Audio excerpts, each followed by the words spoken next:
Hello, and we are back again with some very interesting insights from CX. Sir, a very warm welcome to you. Could you please introduce yourself? Tarun Chugh. I'm the MD and CEO of Bajaj Life, being in the insurance sector long enough now. Wonderful. So, a very warm welcome once again. Having said that, what's that one idea from your session you think could shift how digital natives think about customer experience as a whole? I think the one idea that all of us, in fact, kind of were getting into was around the way AI and generative AI can make a significant difference, and particularly to the digital, natives, as you say. And well, digital natives now they're everywhere, and the fact that they can expect more. So I would want them to express and expect more Wonderful. because there is just so much that is possible with generative AI today, and now we're moving to agentic. So at the back end, all these pieces are getting developed where we can actually use a lot more to be able to provide. We have an NLP model. We call it the insurance brain that we developed 6 years back. 90% of my transactions now happen through that WhatsApp, and they should just keep expressing. The more they express, the more I get to know them, the better I can serve. You're saying communication is the key, but Yeah. let me pull the needle a little here. You said in generative AI and technology. What happens to empathy and trust? Well, nothing goes lost. I can tell you.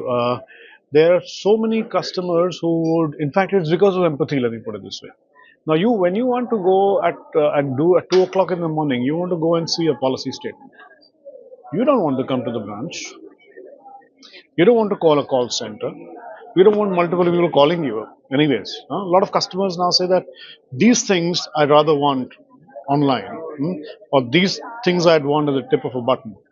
And the others, high involvement servicing, as I call it, a change of a nominee, a change of an address, which you like to be very sure of. You got it right because it's a product that's going to serve you 30 years. That you may want to come face to face, which you don't need to, but if you do want that, it's there. And empathy is at the center of all of that because the person who's drafting the technology also has to be empathetic. I mean, in your sessions, there was this Steve Jobs video you guys showed, right? So people can just forget the fact that why are they putting up all the technology? It's not because it's somebody's, hobby, or you got extra money. Well, we don't have extra money, but it is for somebody who is going to be able to service the customer. And it's not just about putting it out there. You got to keep changing the asset, the digital asset, such that the person does want to, kind of feel service better. So empathy is the core of everything, I would say. What I get from this is convenience equivalence to empathy. Is one of the big things. I'd say it's there's never one word that meets Of the course, entire. never know. But yes, convenience. You don't want to be troubled. You don't want to be troubled. But when you do want to talk to somebody, you should have the opportunity. It should be available through an easy Root. pathway. You start digital and you want to move to checking with somebody. Well, that should be allowed. Wonderful. Thank you so much for your time. My pleasure.